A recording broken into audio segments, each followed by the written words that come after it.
Ата-эне тарабынан балага көп көңүл бөлүнбөгөн учурда балага берилчү тарбиянын да жетиштүү болбостугу анык. Сиз балаңыздын эмнени жактырып, эмнени жактырбасын, кайсы нерсеге көбүрөөк ышкыбоз экенин, эмнеден коркоорун, эмнеге кызыгарын 5 колуңузда билишиңиз керек. Ассаламу алейкум. Амансызбы? Бүгүн сиз менен мен бала тарбиясы туурасында кенен маектешким келди. Көптөн бери Инстаграмга сабак өтпөй калдым. Белгилүү себептер, мектеп жыйынтыкталып калды, акыр коңгуроолор жана чейрек чыгаруу, ошо менен бирге 2-3 күн сапарым Өзбекстан тарапта болуп калды. Кайрадан келдим. Жалпыңыздарга жалындуу салам.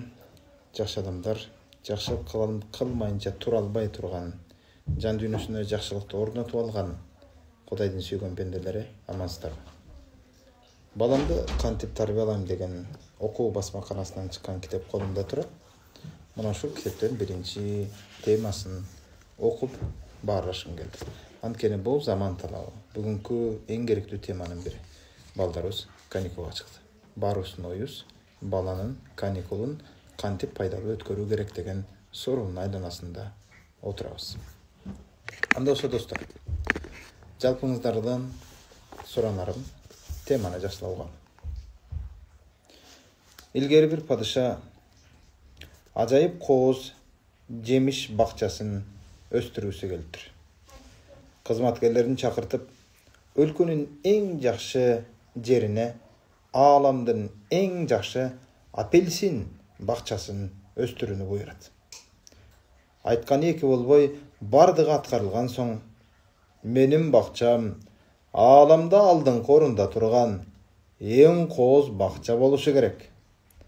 Бактардын бойлору бир кыска текши болсун, деп буйрат. Арадан 7 жыл өтүп, бир жазда коңшу элдин падышасы конокко келет. Падыша конокко бакчасын көрсөтмөк болот. Бирок бакча таптаза иреттүү болгону менен бактардын бойлору бири узун, бири кыска болуп текшиленген эместигин көрөт. Бири кыска болуп текшиленген эместигин көрөт да, муну көрүп катуу ачууланган падыша бакчадагы бактардын бардыгынын бойлорун тез арада бирдей кылып кыркып чыгышпаса, баштарын аларын эскертип, кызматкерлерине катаал буйрук чыгарыптыр. Бактардын бойлорун бирдей кылгыла деп кыйнаган падышанын жарлыгынан корккон кызматкерлер дароо ишке киришет. Бою узун бактар кыскартырылып, бою кыска бактардын учуна бутактар уланат. Ошентип, аягында бакчадагы бактардын бардыгынын бою бирдей болуп текшиленет. Бир канча күн жатып, бир күнү бакчанын аралаган конок бул ишке катуу таң калыптыр. Караса, бакча таптаза, иреттүү, бардык бактардын бойлору тегиз. Конок падыша бир вазирин чакырып, ушундай бакчаны тез аранын ичинде өз жеринде да өстүрүүнү буйрук кылат. Коногунун абдан таң калганына ээригип, көңүлү көтөрүлгөн падыша бакча кызматкерлеринин бардыгына белек-бекчейлерди тартуулайт. Тилекке каршы, ошол жылы бактар ойдогудай жемиш бербептир. Анткени бутактарын кескилеп таштаган жемиш бактары өз касиетинен айрылып калса керек. Багбандар аман алып калабыз деп канча аракет кылган менен көбү куурап, ооруга чалдыккан бактарды кайра калыбына келтире алышкан жок. Эң кооз жемиш бакчасы эми эч нерсеге окшобогон токойго айланып калды. Кийин ошол коңшу падышанын кайрадан конокко келе турганын уккан бакча кызматкерлери жан соого сурап, көз көрбөгөн, кулак укпаган жакка качып кетишет. Мына падышанын болбогонду болтурам деп зордук менен күчкө салып жасаткан ишинин аягы ушундай аянычтуу болуп бүткөн экен. Ата-энелер балдарынын сабактардагы жетишкендиктерин алардын жөндөмдөрү менен байланыштыра билиштирүү керек. Ар бир ата-эне төмөндөгү бул суроолордун өздөрүнө берип көрсө жакшы болор эле. Балабыздын бардык сабактарга болгон жөндөмү бирдейби? Балабыз бардык темага бирдей жетишүүсү мүмкүнбү? Же шартпы? Же мажбурбу? Эмне себептен жогорку окуу жайларында кабыл алуу сынактары гуманитардык, математика, тил жана жеке жөндөмдөрдө бөлүнөт. Ата-эне баласынын ар кандай жөндөмдөргө ээ экендигин билиш керек. Балдардын бардыгы бирдей президент бола албастыгы анык. Бирок ал өзү жактырган кесипте мыкты адис болуп чыгышы толук мүмкүн. Достор, айрыкча ата-энелер, биз балдарыбызды биз каалагандай болушун каалайбыз, бирок балдары өзү каалагандай чоңойбойт. Өзү каалаган бир кесипке да барбай калды. Айрыкча балдарыбызды бале кылып чоңойтуп, анан башкаларды күнөөлөп жатабыз. Адепсиз баланы адамдардын арасына аралаштырып, ааламдын бузулушуна ата-энелер өздөрү себепчи болуп жатышат. Балдарыбызды телефон бузган жок. Телефон менен таштап салып, биз бузуп жатабыз. Ата-энелер биз бузуп жатабыз. Мына ошондон азыркы учурда 3 айлык каникулга чыккан учурда балдардын колунан 3 ай бою телефонду алып коюуну сунуштайм. Менин балдарым, кыздарым мектепте бүттү, бүтөр замат колдорунан телефон алынды. Толугу менен телефон жок азыр. Тескерисинче 3 айлык мөөнөткө бөлүп берилген китептер бар. Мына ошол китептерди окуп бүтүргөн кызым деп аларды кызыктырып, ошол учурда өзүм да алар менен китеп окуп отурам. Жана өзүм үчүн да 3 айлык каникулга пландап койгон пландарым бар. Мына ошол пландарды аткарам. Ал пландарымдын көбү балдарым менен, кыздарым менен бирге өтөт. Демек, достор, сиздерге сунушум 3 айлык каникулда балдарыбыз телефондун кулуна айланып калганы туура эмес. 3 айлык каникулда балдар телефонго муктаж эмес. Айрыкча каникулга чыккан шаардын балдарын бардыгын ата-энелерден суранарым, 1-2 аптага айылга жибергиле. Чоң ата чоң эненин, тай ата тай эненин тарбиясын алып келсин.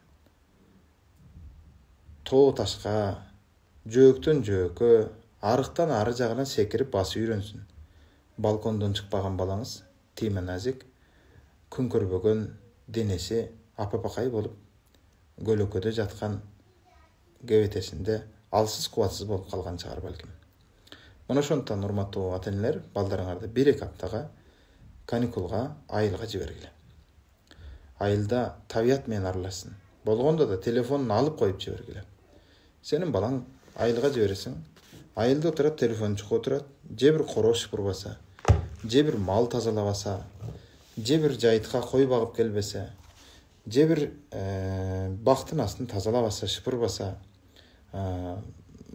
тагыраагы шаардан айылга барып алып, кайра эле айылдагы балдардын көзүнчө телефон чукуп, айылдагы балдарды кошо телефонго көндүрүп коюп кайтпасын. Мына ошондон балдарыңардын телефонун 3 айлык каникулда чектеп алып салууну сунуштаймын.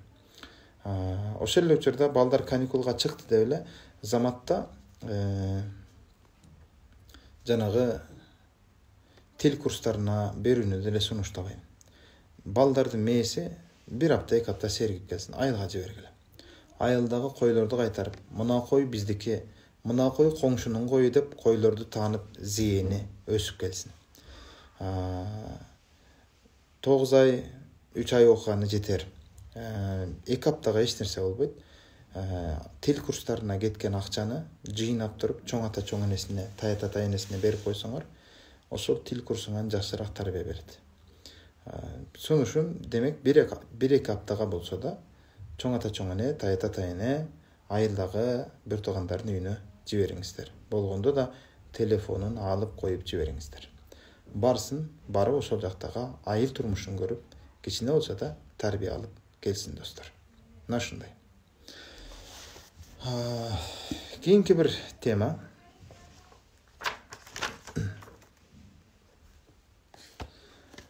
Шайх Мухаммад Садык Мухаммад Юсуф, Өзбекстандагы аалымдардын бири, Алла жаннатынан берсин. Одаблар хазинасы деп Ал-Адаб Ал-Муфрад деп китеби бар. Мына ошол китептин 198 бап мына ошол темада сөгүнүү тууралуу жазган темасын окугум келди.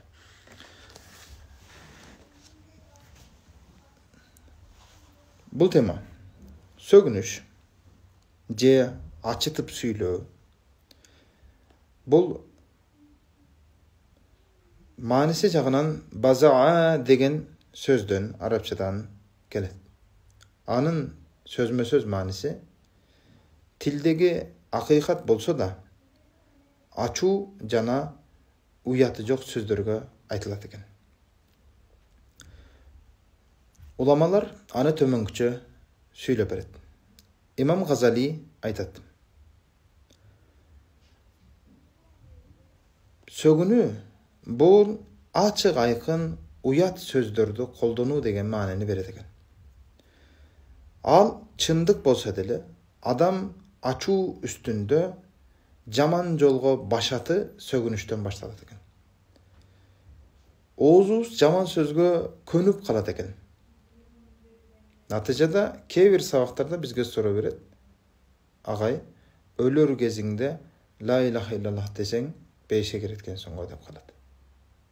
Жөн гана жылмайып шундай дейм. Иншалла шондай болсун деп ниет кылалы.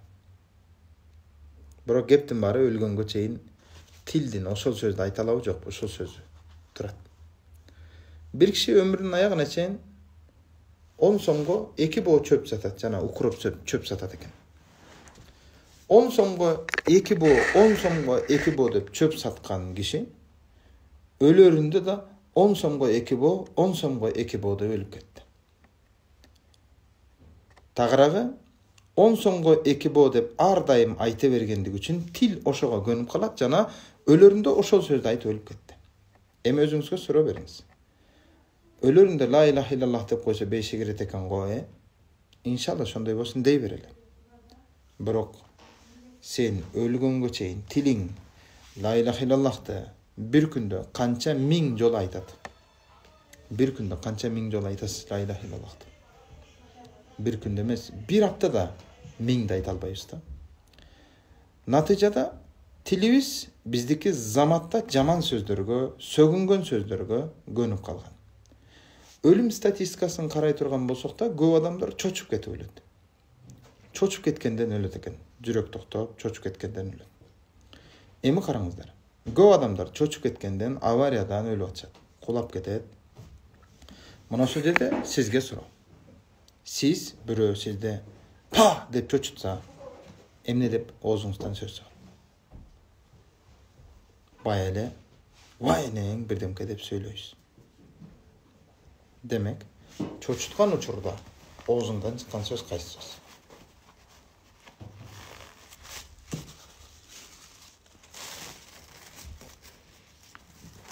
Өзүңүзгө суроо бериңиз да, суроонун жообун табыңыз. Кырсык болсо, авария болсо, чочуп кетсек, биз оозуздан ла илаха иллаллах дебейбиз. Вай энең бирдемке дейбиз да. Натыйжада өлүмдүн көп статистикасын карай турган болсок, чочугандан улам өлөт экен. Авариядан, кырсыктан улам өлөт экен. Кокусунан чочуп кетсең же машинаңда кокусунан авария болуп, кичине жолдон тайып кете турган болсок да, вай блин же вай бирдемке ушундай бир жаман сөздөрдү айтуу менен акыркы сөзүбүз ушул болуп калуу коркунучу бар экен. Демек тилибизди жакшы сөзгө көндүрүү керек экен.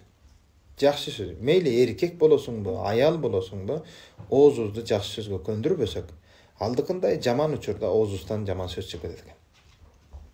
Бир жолу студентмин. Студент кезимде аппендицит болуп калдым. Операцияга кирип баратам, наркоз чекти. Наркоз чайгандан кийин өзүмө келип атканымда наркозго операцияга кирип бараткан кезимде бүтүн жаттаган сүрөлөрүмдү окуп, Куран окуп жатканмын да. Наркоздон кайра тарап өзүмө келип аткан кезде көз алдымда тим эле кыямат болуп атат. Оозуман бүтүндөй келиме келтирип, билген Куран сүрө аяттарымды окуп, ла илаха иллаллах, адамдардын баарына кыямат болуп атат, иманга келели деп, ушинтип бакырып палатаны кийип алдым. Кийин өзүмө келгенден кийин палатадагы шериктерим, кошуна палатадагылар тиги коридордон өтүп барат эле мени карап, Идис ака, даратка кеттабыз деп күлдүрүшөт. Көп күлдүрбөгү эле мен аппендицит жана тигип койгон жер гүлсөң эле ачыштырат да. Анан ошентип тийишип жүрүштү. Бирок ошол эле учурда жаныбызда дагы бирөөсү наркоз тарап аткан кезде толтур ашатып сөгүнүп чыкты. Анан айттым да, тил эмне менен алек болсо, дил да ошо менен алек болуп калат экен. Натыйжада наркоз тарап аткан кезде мына ушундай болуп калат экенбиз, караңыз. Çetinen aşağı sögüp çıktı. Bunu tildi sөгүнүүгө göndürüp koyboңuz demekçimin. Sөгүнүүгө göndürüp koyboңuz. Ayırıkça erkek baldardı sөгүнүп koysa, erkek de emi, sökse sögöt de emi, erkek de emi, erkek şunday bolot go dep apaları da korgop koyot. Kede ayalın sögüp, bala çakasın sögürüşüp atkan bolsa, ata-enesi, "Ey, akmak, esi jok, андай kılba" dep tarbiya berişin orдуна, erkek de emi sögүnөt da dep жөн koyobуз. Бул да туура эмес. Мектепте сабак өтүп аткан кезде дене тарбия мугалимдери дагы бүгүнкү күндө өздөрү сигарет чегип стадиондо турат.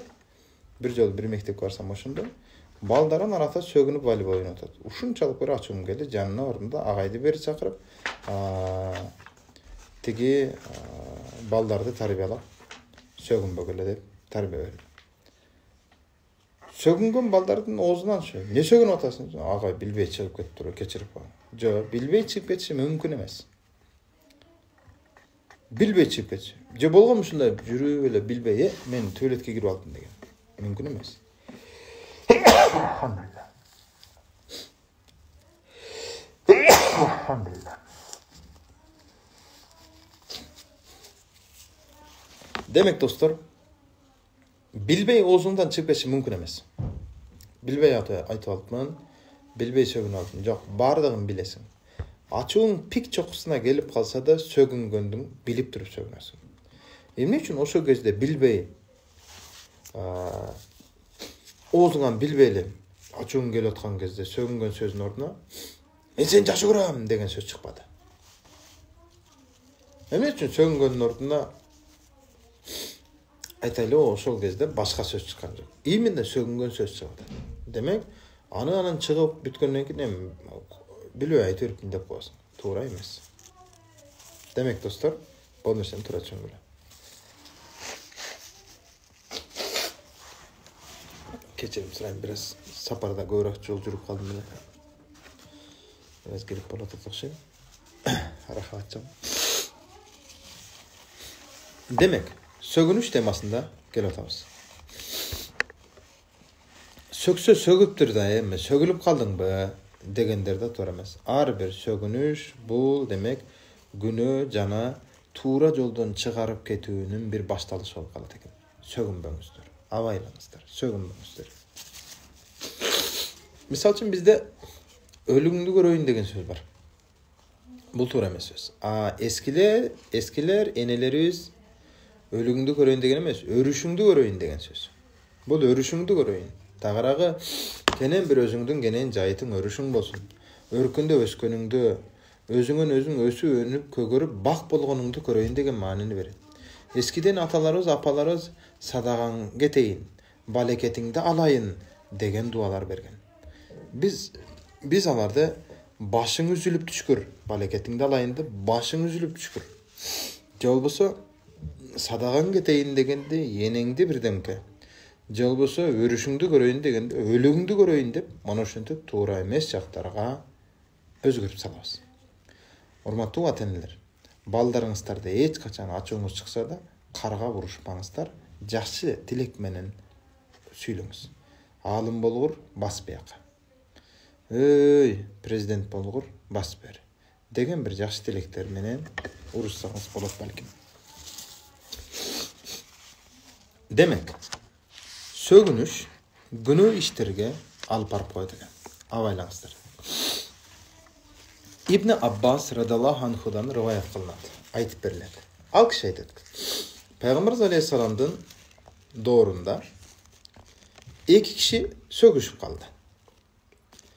Наби саллаллаху алейхи вассалам отура берди. Эки киши сөгүнүп аткан кезде бирөөсү унчукпай отурду. Пайгамбар алейхиссалам да аларды карап биракта жөн отурду.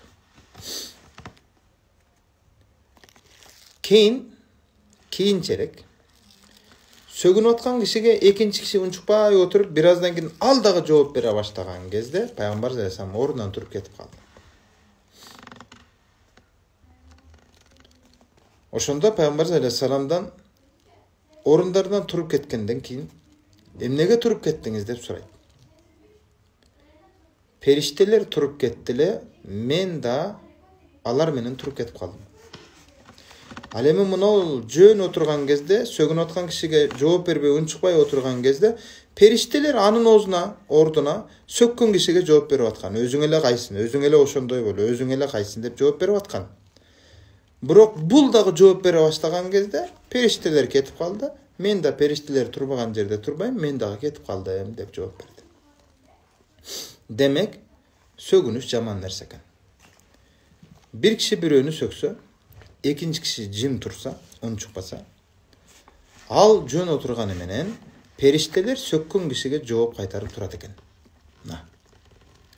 А эгерде жаңжал, уруш башталып, экөөлөрү тең сөгүнө баштаса, периштелер экөөнүн тең таштап кетип калат экен. Себеби периштелер ал жерге шайтан аралашкан болуп калат, жана жин шайтандар аралашкан жерге периштелер кетип калат экен. Мындан этият болушубуз керек. Момун мусулмандар бири-бири менен сөгүнүшү эң жаман адаттардын бири экен. Эгерде кимдир түшүнбөөчүлүктөн улам, же коркоочулуктан улам, же адепсиздиктен улам сөксө дагы, экинчи таман ачуусу келип, сөгүшүп кетпестен унчукпай турса, сооп болот. Эгерде сөгүп аткан адам, мында бир ошол учурда сөгүп аткан адам болсо, ал киши периштелер тарабынан кайра өзү сөгүлүп аткан болуп эсептелет экен. Бул хадис шарифте көпчүлүк коомдогу эң жаман маданиятсыздардын бири болгон сөгүнүш жөнүндө айтылып атат. Демек, сөгүнүш кишилерге жана алар жашап аткан коомго канчалык зыян келтириши бул ачык эле нерсе экен, сыр эмес экен. Мына ушу хадиске баш ийген абалда адепсиздиктин жоюлушу керек экен. Караңыздар. Мына жерде дагы бир хадисте шундай деп атат. Умму Дардадан айтылган риваят. Анын алдына бир киши келип, бир киши Абдумаликтин жанында сени жамандады деди. Сени жамандады деди. Рас ошондой болсо, биз өзүбүздө жок нерсе менен макталып аткан экенбиз. Өзүбүздө жок нерсе менен жамандалып аткан болсок, эч нерсе болбойт деди. Караңыз. Сиздин аркаңыздан бирөө ушинтип жамандады деп сүйлөдү. Сен ошо айткан нерселер менде жокпу дейт. Ооба жок. Анда айтат, менде жок нерсе менен жамандап аткан болсо, эч нерсе болбойт, кыжалат болбойт деп койду дагы. Ошол жердеги гыйбатты токтотуп койду да, жөн эле кой деп койду. Теңелип койчу, ошондой деди. Амачы деп туруп биз дагы эмне, ол ким болуп калыптыр өзү? Ошондой деди, жүр деп жетелеп барып жөн эле баягы сүйлөгөн сөздү ташып келген киши менен адан бетер барып мушташка чейин айланып барабыз. Мыналардын баардыгы туура эмес экен. Пайгамбар алейхиссалам керек болсо, жаныбарларды уруштурган адамдарды каргаган. Жаныбарларды уруштургандарды каргаган Пайгамбар алейхиссалам. Биз эмне кылабыз? Итти итке, корозду корозго, мышыкты мышыкка, башка жаныбарга уруштуруп атабыз. Адамды эмес, жаныбарды уруштургандарды Пайгамбар алейхиссалам каргаган. Элестет, наалат болсун деп каргаган. Эми элестетиле, биз болсо адамды адамга кайра уруштуруп атабыз. О жаныбар короз уруштуруш, ит уруштуруш, башкалардын баардыгы калып, эми адамды адамга кайра уруштура турган даражага келип калдык. Муну Пайгамбар алейхиссалам түздөн түз каргап наалат айткан. Эң жаманы маданият өкүлдөрү дагы адамды адамга кайраштырып, адам менен адамды мушташтырып, байгесине акча сайып, шунча миң сом, шунча миң, 300 миң, 200 миң байге сайдым, ким кимди жеңет экен деп, аны менен зритель кармап, аны менен элдердин баардыгын адамды адам менен мушташтырып, ошодон рахат ала баштадык. Пайгамбар алейхиссалам адамды мындай кой, айбанды айбан менен уруштурганды каргаган. Унутпагыла. Демек достор, бул сабак сөгүнүш тууралуу болот. Эми сөгүнбөйлү. Сөгүнбөйлү. Болду, өтө маанилүү сабак. Абдулла радаллаху анху бир адам шеригине сен душманымсың десе, экөөнүн бири исламдан чыгат, же шеригинен кеткен болот dedi. Kays keyin Abu Juhayfanın maga kabar beriş Abdullah kim toba kılsa mından sırtkara aman kalat dep aytты dedi. Emi açıktı. Momunga düşman boluşu mümkün emes eken de görse. Momunga düşman boluşu mümkün emes eken. Musulmanga düşman boluşu mümkün emes eken. Momunga aka bolot, momunga biradar tuğan bolot. Egerde düşman bolsa, al düşman imandan çıkan bola setlerine dedi. Karab. Anda biz musulmanga düşman bolmasak, anda söz türde bir imandan çıkıp kettir degen söz eken bolayın. Avaylayın. Gördünüzler. Demek bir kişi sen menin düşmanımsın dese, cana aytılgan kişi çında böyle düşman bolsa, demek al imandan çıkan adam bolup kalatken. Eğer a kişi düşman bolbosa, momun kişini düşman degeni üçün aytkan adamdın özü imandan çıkat dep jasadı. Karаңыз. Mana uşul manide momun musulmanlar hiç kaçan biri-biriga düşman bolbosligi gerek. Bir-birlerini düşmanım dep bilbesligi gerek. Mınday manidagi etikatda boluşları durus emes. Sebebi Allah Taala Kur'an-ı Kerim'de albatta momunlar, biradarlar, tuğandar dep Kur'an-ı Kerim'de Huday Taala eskertedi. Biz usul manini жақсы düşünüsüz gerek. Momun musulmanlar arasında özara kelişim, birimlik boş gerek. Birbirlerine sen menin düşmanımsın deyişi mümkün emes eken. Mundan juda ehtiyat boluşuz gereken. Eğer de sen menin düşmanımsın dese, narka adam çinde öyle düşman bulat dinden çıkıp edet. Yok al momun bolsa sen anı düşmanım desen, anda sen özün çıkıp etasın dinden çıkıp edet. Korkunç var eken. Demek mana şu nesilden ehtiyat bolalım. Mana uşul hadis rivayet kılgan adamdın aytışlarına karaganda Abdullah ibn Masud radhiyallahu anhu sözlerinin akırında eğer tövbe kılbasa dep koygan eken. Demek tövbe kılsa inşallah Allah Taala keçirer eken. Dagı bir jogorуда sözde aytıp koygan adam keyin ayыбын düşünüp alıp tövbe kılsa tövbesi kabul bolup imandan çıkıp ketiş korkunçundan saktalıp kalat eken. Demek tövbe kılalı. Kim bu sözді bilbestен açı üstünde özünü tiye albay aytıp жүрген bolsa, anda zamatта tövbe kılsın. Mınday sözді ekinci ret ozuma albayım dep tövbe kılsın. Mana ошондо inşallah Allah Taala tövbelerin kabul kılat eken. Dostlar, demek bu bugünkü sabagыбыз Şeyh Muhammed Sadık Muhammed Yusuf alım kişinin Adep Kazanası деген kitabı. Özbekçe kitap. Men sizlerge tüzdөн-tüz эле которуп окудum. Анткени кээ бир адамдарда özbek tiline же болсун özbek улутуна антипатиясы бар. Ошон үчүн түз эле которуп окуп атам. Бир аз мурда окуп берген китебим болсо, баламды кантип тарбиялайм деген кыргызча китеп болчу. Бүгүн сиздерге эки китептен бирден тема окуп бердим. Бүгүнкү тема да маанилүү тема, демек сөгүнүштү эhtiyat кылалы достор. Oğuz'ustu eç kaçan zaman sözgü bulgap üret olbaydı. Demek көп adamlar statistika boyunca korkup ketip, çoçup ketip, avariya bolup ölet eken.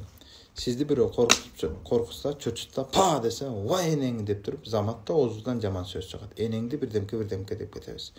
Demek kokusundan o şeyde ölüp kete turgan bolsok, akırkı sözümüz de oşol bolup atat, zaman söz bolup atat. Je biyik toğdan, biyik imarattan kulap düşüp ketseniz, жерге түшкөнгө чейин Аллах өзүң кечир, мени жаннатыңан орун бер, ла илаха иллаллах дебейбиз да. Жерге түшүп кеткенге чейин вай энеңи бирдемке деп сөгүнгөн бойдон жерге түшөбүз. Демек достор, тилибизди жакшы сөзгө көндүрбөсөк, дилибизден ал сөз көнүп калбайт экен да, жаман болуп катат экенбиз. Жакшы сөз. Ар дайым жакшы сөз. Кийимиң кирдеп калса, заматта кирдеп калды, тазалап алайын дейсиң го. Дал ошондой эле жакшы сөз да Oğuzdun kiri bolsun. Oğuzum kirdep ketip atat dep la ilahe illallah, assalamu aleykum, kandaysiz bu, maşallah, subhanallah, elhamdülillah, sallallahu aleyhi ve sellem. Aytır, mana şunda bir жақсы sözlerdi. Kandaysiz, amansız bu. Mana şunday жақсы sözlerdi. Oğuzunuzlarga göndürüp alыңыздар. Allah Taala razı olsun. Mından arka sabaktarda buyursa reklamalı aytıp duram.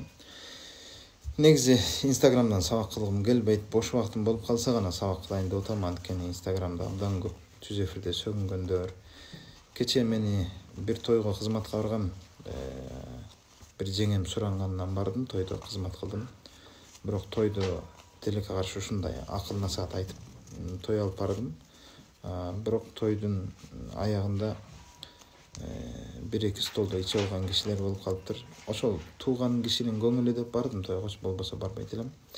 Негизи тамада алып токтотконмун.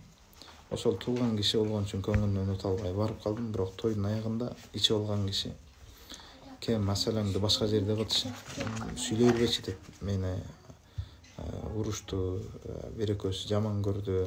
Анан ойлоп калдым, демек уже эл алдына чыгып сүйлөй албай турган даражага келдик. Фейк аккаунттар сөгүнүп жаман сөз жазса, анысы аз келгенсип фейк аккаунтту мындай кой. Эгерде эч нерсе кыла албайсың, эми уже тойдо, жолбузун сабактарда эл уже алдыңан чыгып түздөн түз эле акылдууну акмакка теңеп, ал эми акмакка алакан чаап, ушундай бир алкыш айткан бир тетири тентек бир заманга келип калдык окшойт. Эл алдына чыгып бардымкени сүйлөгөндөн да корком, чочулайм. Кээ бир сабактарыбыз кесилип бурмаланып, папарация менен ар ким өзүнүн пайдасын ардемке кылып колдоно берет экен. Эмне болгон тагдырда да коом үчүн кайгырып сабак берип атам. Мына ушуну туура түшүнүңүздөр. Бизде каникул башталган, бирок ошентсе да мына эки кыз сабак кылып атышат менин жанымда. Мына өздөрүнчө сабак кылып турат, биз да сабак кылып атабыз. Мен биякта китеп окуп сиздер менен, биякта бул экөө китеп окуп турат. Ал чоң кызым апасы менен кухняда тамак кылып атышат. Мына ушундай достор. Алар бизге тамак даярдап атышат. 3 профессорго. Биз үчөөбүз өзүбүзчө профессор болуп атабыз. Müderris. Ana. Жазыла болла бүтүргүлөйм. Мына ушундай достор. Жалпы келген жанатан бери саламдарга алик алдым. Алейкум ассалам. Алла таалам разы болсун барыңыздардан. Кудайга шүгүр келтириңиздер. Бүгүн жана күндүзгү сабактарымда сактап койгонмун. Ошол сабактарымда да бүгүн көз азиздер менен биргеликте болдум. Аябай жакшы кубанып калышты. Көз азиздер, алар менин досторум. Кес-кесте ушинтип маектешип турабыз. Анан кээде башкаларды кичине көрүп шүгүр келтирсин деп атайын ал сабакты чыгарып коем. Бүгүнкү сабакта ошо көз азиздерге анан анча-мынча байке мен бүгүн садакам бар эле, сизге жиберип коеюн дегендер болуп калат. Анан аларга эл сомун берип коем. Ошол жактан чогулган акчаларды жыйнап бүгүн ушу көз азиздерди кичине зыярат кылып продуктасына бөлүп бердим. Анын сыртында Хакасиядан, Абакандан байкелерибиз акча салып жибериптир эле. Эки кече Баткенде согуштан жарат алган 2 аскер солдат операциядан чыгып Ошто госпиталда жатат. Аларга зыярат кылып, аларга да жардам акча жеткирип келдик. Негизинен ушул эл ишеним артып берген үчүн гана жеткирип атабыз. Антпегенде элдин акчасы арасында өзүбүздүкү 6 сом эле болушу мүмкүн. Аз эле. Калган ушул элдин акчасын жеткирип, ортодо жакшылыкка себепчи бололу деп эле чуркап жүрөбүз. Өзүбүздүк балекет жок. Ошону да көрө албай ардемкени жазгандар бар. Бирок эми аларга айтарым, негизинен көрсөтпөй бериш керек. Ооба, көрсөтпөй берип атабыз. Көп нерсени сен көрө элек аябай көп нерселер бар. Бирок буларды көрсөтүп берип атабыз, анткени алар акча жибергендер отчетун сурайт экен да. Анан отчетун жиберип коебуз. Аны да берип аткан киши, алып аткан кишиге айтабыз. Ушундай сиздердин уруксатыңыз менен сизди тартып отчетун берип коюшум керек. Макул деп, ошол эле.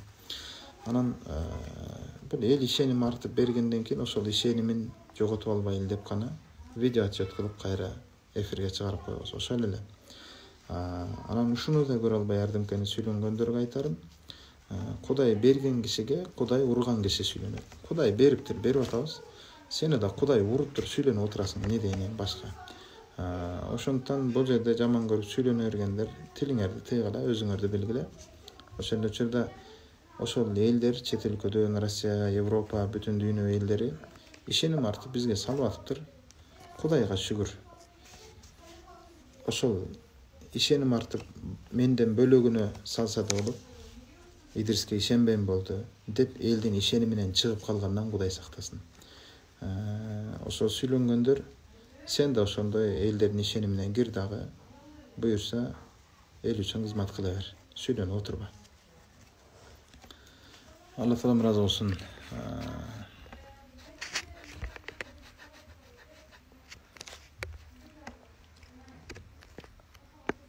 Иншалла жакшылыкка кызмат кыла берели. Көптөн көп бир жакшылыктарга себепчи бололу. Алла таалам бирин болсо бирин кабыл кылып, ошонун урматы менен иншалла бейишке кирүү насип этсин баарыбызга. Ошол эле учурда жаман көрүп сүйлөнгөндөр бар. Бул арапташып кетти же башка деп сүйлөнгөндөр да бар. Өзүң кыргыздашып керек болсо кыргыз үчүн ошол арапташып кетти деп жаман көрүп аткан кишилерин кылган ишти кыла элексиң да кыргыз үчүн. Ошон үчүн акылың болсо муну айтпай терең. Бул бир. Экинчиден мына Теңирим деген сөз бар. Теңирим Аллах деп коебуз. Теңир Кудай деп. Теңир деген сөз бул кыргыздардын сөзү, котормосуна алып келгенде бул теңдеши жок деген бир маанини алып келет. Теңдеши жок. Илгери ата бабаларыбыз Теңирим Кудай, Теңир Аллах деп теңдеши жок Кудай деген маанидеги сөз болгон. А биз муну Теңир дептир, теңирчи деп атайын динден бөлүп алып тартып алып кеттик дагы, өзүнчө бир теңирчи деген агымга апарып салдык да. Теңирчи деп атайын бир дини бир ишенимге бөлүп салдык. Чын-чынына келген кезде бул сөз теңир деген сөз теңдеши жок Кудайдын өзүнө айтылган, Аллах Тааланын өзүнө айтылган. Ошондон кимибиз кандай болбойлу, колдон келишинче кызмат кыла берели. Жакшы адамдар көбүрөөк биригели. Жинди менен жинди, бомуш менен бомуш, алкаш менен алкаш эчак эле биригип кеткен. Биз жакшы адамдар бириге албай отурабыз. Бирөөң бир жерде кыйынсың, экинчиң экинчи жерде кыйынсың. Бирок бири-бириңди жаман көрөсүң, бири-бириң менен кошула албайсың. Бири-бириң менен тилиңди бириктире албайсың. Ошол эле бул бардык адамдарга, саясий ишмерлерге, маданият кызматкерлерге да тиешелүү. Кыргызстан үчүн кызмат кылам деген бардыгы лидер, бирок бардыгы бири-бири менен кошула албайт, бири-бирин жек көрөт. Мына ошондон достор, келгиле, чын дилиңен жакшы инсан болсоң, анда ар дайым жакшылыкты жарата бер, адамдан адамды бөлбө. Мына ушундай достор.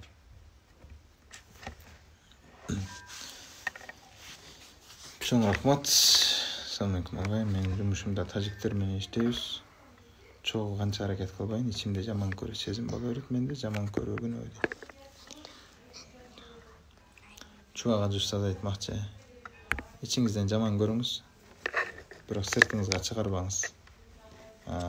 Негизи жек көрүү сезими, жаман ой адамдын жанын жеп бүтмөйүнчө тынбайт. Ошондон жаман ойду чыгарып салыңыз. Жаман ой жаныңды алмайынча тынбайт. Ошондон жаман ой чыгарып салыңыз. Ал эми күнөө болбойбу деген сурооңузга Чуага жустазыбыз тамашага салып айткан. Ичиңден чыкпасын, күнөө болбойт иншалла деп коет. Анан айтып жүрбө сыртыңан дейт.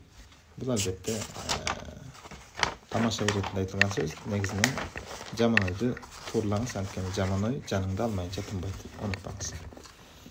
Assalomu alaykum agay, bir komuz менен ырдап бериңизчи. Сиздин комуз менен ырдаган сагат дейт. Алейкум ассалам. Фатима, мен комузум алып келчи, өзүм кайта экен. Мен бөлмөмө кирчи.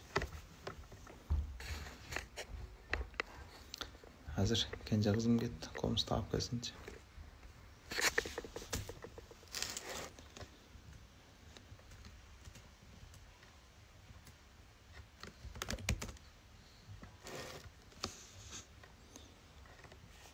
Bakalım razı olsun barınızdan.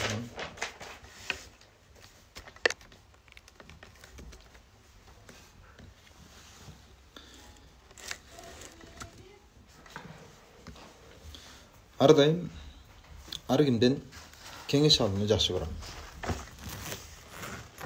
Кеңешүүнү адатым деп. Кыздар секен.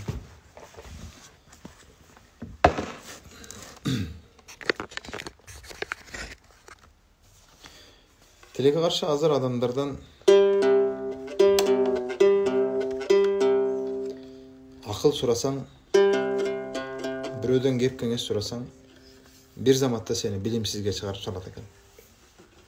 Haydi iyidir senden bilet elem. Ardayım menden akıl surayt. Dep atkanında uğam gebirlerin. Biroq taң kalbayım. Çındığında da bilgenimden bilelegim toltura. Biroq bilgenim azdık kılıp dağı da köp bileyin. Je dağı da köp malumat taktap alayın dep. Görüngün adamlar menen kayırıp suray birim.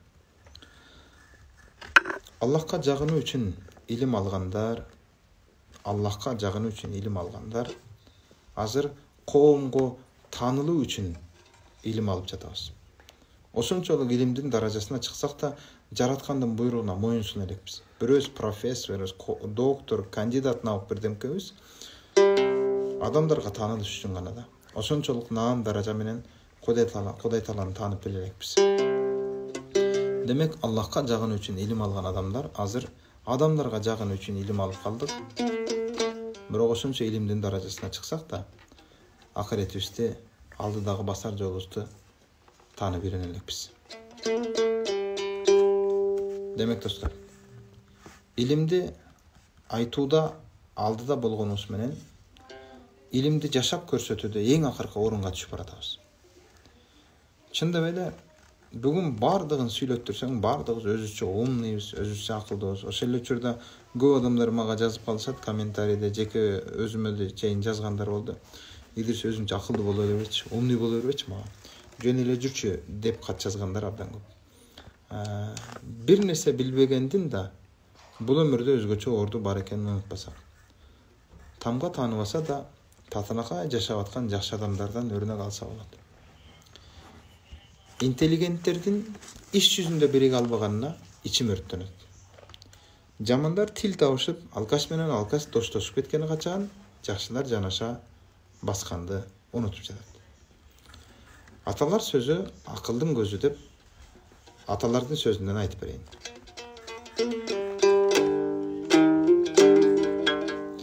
Өткөн өмүр кеткен көңүл табылбайт. Достор, чында өткөн өмүр да табылбайт, кеткен көңүл да табылбайт. Баткенге келипсиз, биздин заставага да келип кетсеңиз жакшы болмок. Баткенге бардым, заставалардын баарына барганга аракет кылдык.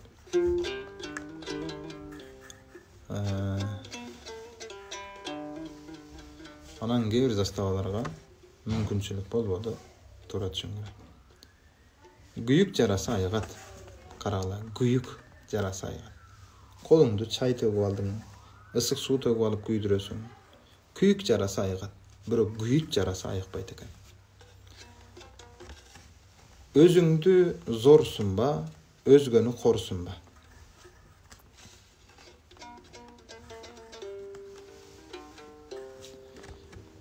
Otuz жыл ийилип өскөн тал бир жылда түзөлбөйт.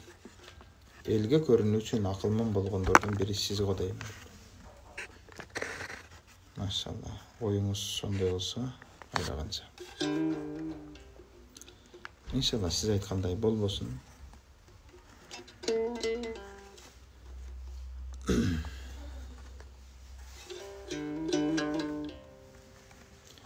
Otuz жыл ийилип өскөн тал бир жылда түзөлбөйт. Көлөкөнү түздө убара болма. Талдын өзү ири болгондон кийин көлөкөнү түздө убара болма.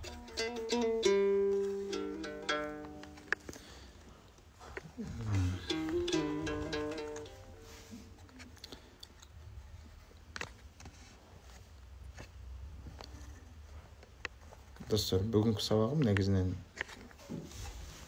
башка бирөөлөргө теңелбө, сөгүнбө, жамандарга теңелип, жамандын деңгээлине түшпө деген темада өтүп атканбыз башынан бери. Бир негатив комментарийден улам айтышып отурдун кереги жок. Эшекке алтындан чепкен жапсаң да, эшек бойдон кала берет. Апенди эшеги менен ажыга барып келиптир. Апенди эшеги менен экөө ажыга барып келип, апенди ажы болуптур, бирок эшеги эшек бойдон. Ажы эшек делбейт аны. Эшек эшек бойдон кала берет.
Söküngöndөрgө jön ele güü menen жооп berdim. Eskiden negizi güýler menen düşüngön, güü menen çoň tarbiýa bergen. Hazır güýsü düşünbey galat, güýnü düşünbey galat dep söz söýleşiň, eň jamany sözdü düşünbegen adamlar köýüp ketdi. Maýlem.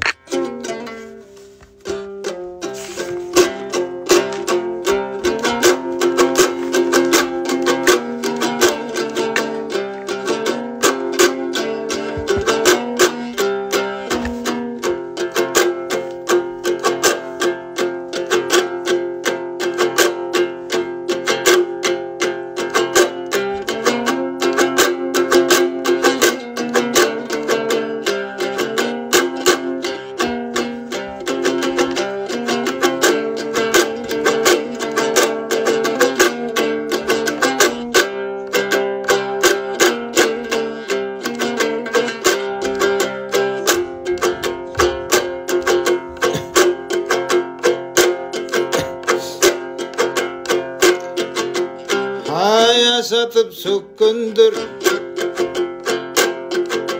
akım menen işi jok atta putta ötkündür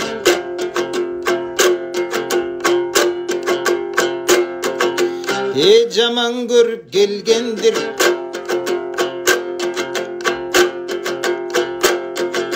teңелбедим men saga jana sökkön sözüňe perişteler жооп bergendir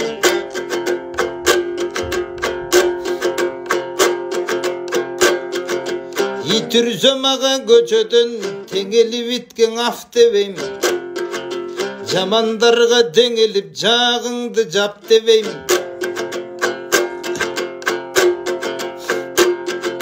Dengeliň osol bolgon soň Jalgyz özüň karasaň Süýlenösüň janasaň goýçu biraz oýlansoň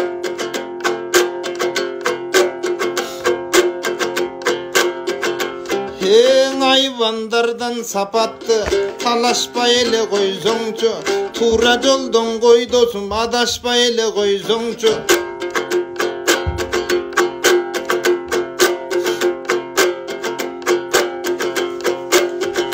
Teke verdik memmendik Kalgandara koygulan emne tentekterge teň geldik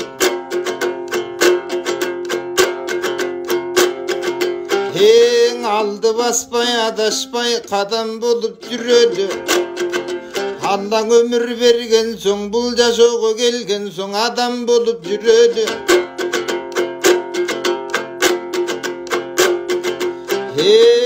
özüňdüň özüň çektip al özüňdüň özüň eptip al Eki sözüň bir kılıp biriktirbey jür özüň Uzun çoň eldin ijinden oýlanyp muna garasaň jamandykty jaratkan jakyn dosum bir özüň Haçusy çyksaň anan bir jylmaýasyň gülözüň Jinine tiýip bürönün oçogun gazyp başyňa üýböçüň oçok günönün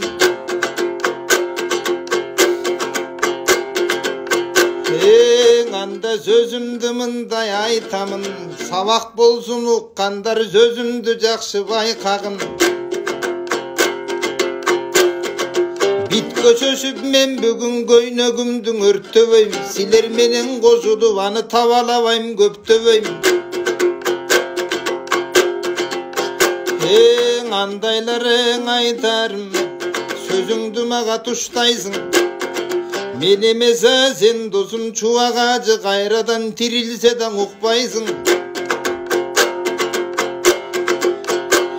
Kim bolup turanyň dep balkim togotposton galarsyň Hazırkyň aýtgan sözüňdün akıbetiň көп ötpöy öz jaşoňdan tabarsyň Bir jaman kişi birögö koňşu bolup gün sayın batat eken günögö Koňşusy jakşy kişi eken birok koňşunyň günde göçösün ıwırsytyp kirdetmey bul jamandy niş eken Eşiginin argünü taştandını taştagan, kılgan işi daptana жақсы кишиге жақпаған. O jençeden жақсы kişi jamanga bir de teңелip sökpөгөн da kakpagan. Taştandını taştasa tazalaptır koyuptur, söküp koysa makul dep geçiriptir joyuptur. Bir günü korodun alıp korozun, өлтүрүптүр союптур. Ансе дагы тил дебейт, мынсе дагы жин дебейт. Ачуусу бир да чыкпаптыр. Канчалык ачуу келсе ачуусуна тийсе да бир сөккөнүн укпаптыр. Bir günü taştandı tolo çakasın. Götürüp kelip eşigin paylap alıp teşigin kakkılap te vursa da jakşı adam sırtqa çıkpaptır. Me saga dep taştandı tolo bolgon çakasın eşigine taştaptır. Hazır açuusu gelet çıgar dep sırttan paylap kara baştaptır. Ошол кезде jakşıgın eşigin açıp akırın, karasa jık taştandı. Andan iştetiptir akılın, kötörüp al çakanı, үйүнүң анда кириптир. Таптаза кылып жууптур. Бул жакшылыкты билиптир. Короодо бышкан алманын бир шагынылды ийиптир. Жанагы таштанды толо чаканы тазалап жууп ичинен алма салып кайра эле жаман кишиге кириптир. Eşigin anda kakkılayt. Koңшум менен урушам деп жанагы жаман сүйүнүп эшик жака баскылайт. Ошондо жакын келиптир. Жанагы таштанды жаман чакасын таптаза жууп тазалап, алма менен момундай жакшылык менен жазалап коңшусуна бериптир. Ай ачуу менен эмес да жылмайып күлүп кел айтат. Ошондо таң калып жаман кишине каратып билесиңер менен айтат. Жанагы досум сүйлөнсө сабак болсун, анда бир сагаң айткым кел айтат. Жылмайып карап жаманга, ой коңшу, ким эминеге бай болсо ошону менен бөлүшөт, унутпагын деп айтат.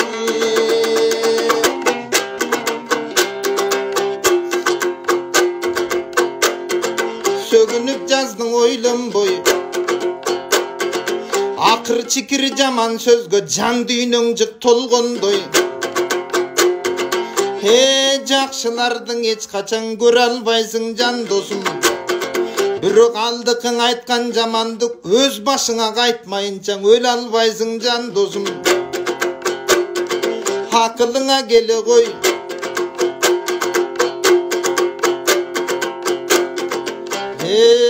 Кансе да айтарым ушул айтарым. Акылың жетсе сөзүмдүн чоң сабагын байкагын. Түшүнбөсөң айла жок, түшүнгөндөр көп чыгар. Пайдасы тийсе кубанам, мен эми болдуң артка кайтамын.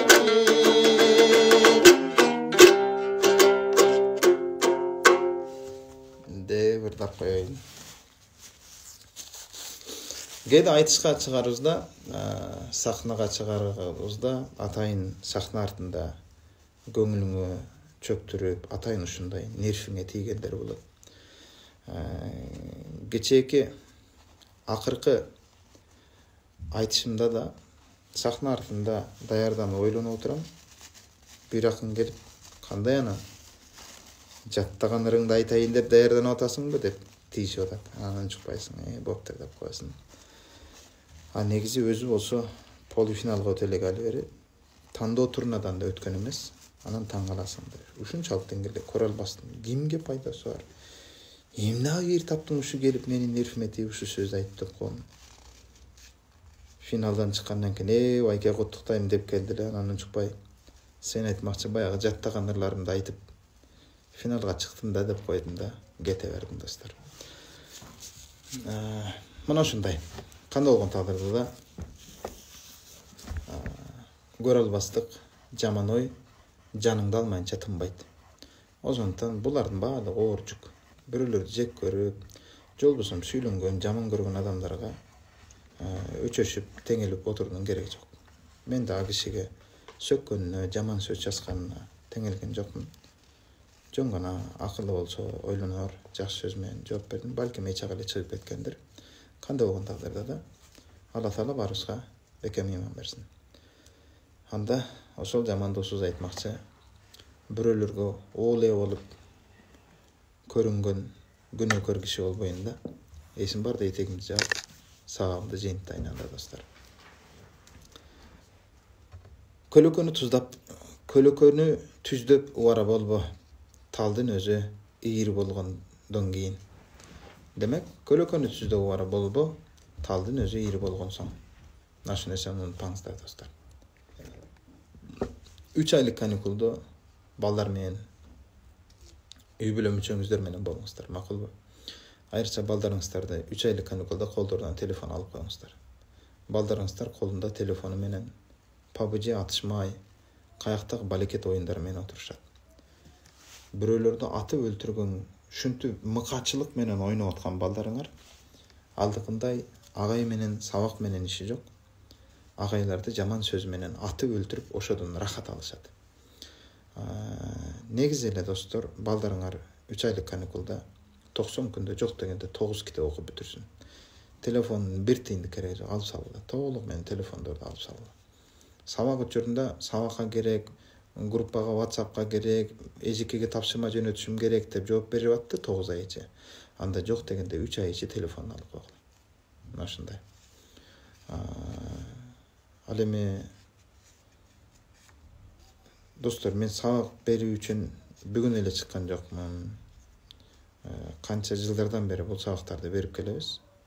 Эң биринчи орунда бул сабакты сиздерге эмес, жеке өзүмө, өзүмдүн напсиме, өзүмдүн үй бүлөмө, бала чакама берем бул сабактарды. Өзүмдүн туугандарыма берем.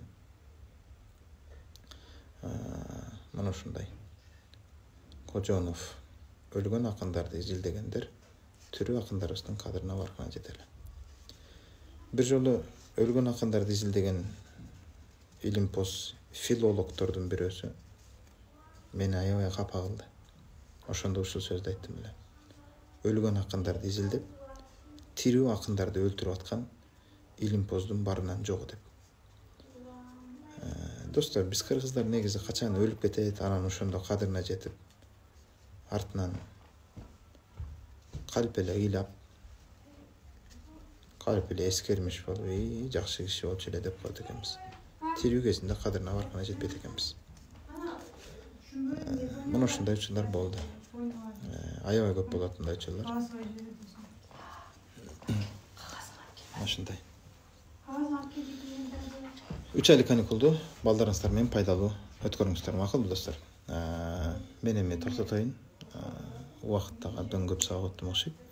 Алла таалам ыраазы болсун баарыңыздардан. Сабактарыңыз угуп кадимкидей жеңилдеп, жан дүйнөм эс ала түшөт дейт Рахмат Жоң Азымбек Жумабай уулу. Атыңызга затыңыз жарашып. Ушундай бир элдин сый урматына татыган киши болуп жүрүңүздөр. Жакшы эс алыңыз. Алла ыраазы болсун сизден, баарыңыздардан Алла ыраазы болсун. Жакшылыктарда көрүшөлү. Мен сыяктуу бир күнөөкөр бир досуңуздарга дуа кылууну унутпаңыздар. Бир ырдап коштошуң чабай дейт.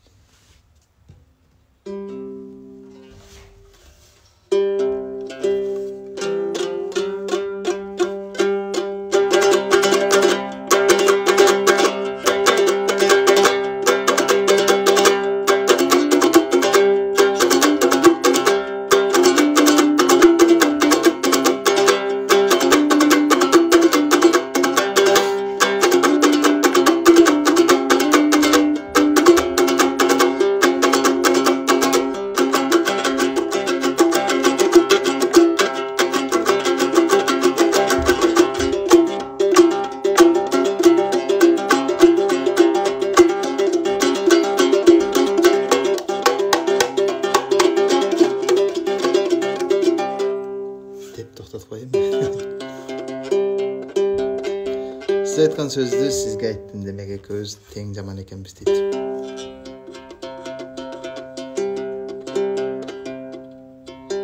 Түшүнбөдүм, ушинтип эмне бир табасыңар демде.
Бүкірді қабірде тегіздет, жаманға қаншаңе сөз айтпа, сөз манесіне жегізбейт.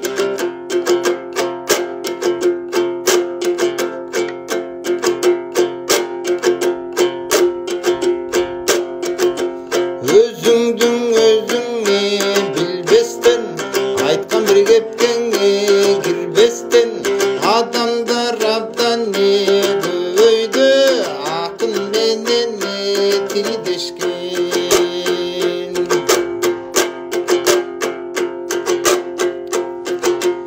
Ақылман болсаң сен дағы, эфир қылды көптөргө, сабағыңдың бір дағы, андай болып қапталдан теңел белеңе шығышып, жүрегіңдің сығышып, жамандың ішіне атқарған, қиын болсаң өт алған, адам болсың алдыға, ақыл менен өз алған, емне пайдаң келіп алып, өзім менен өт алған.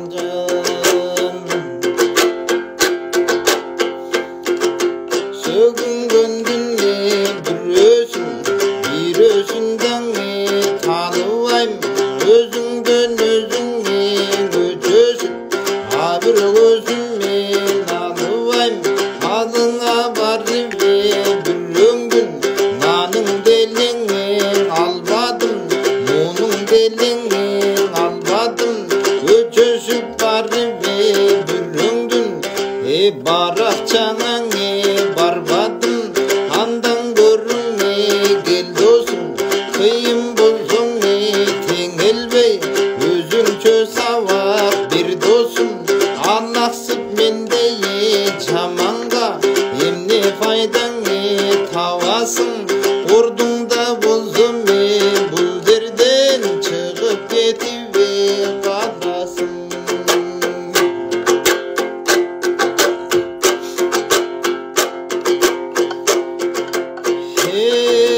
Жақсылардың içinde жанашып биргеңе басалы, жақсылардан адашпай, ечен ашуң ашалы.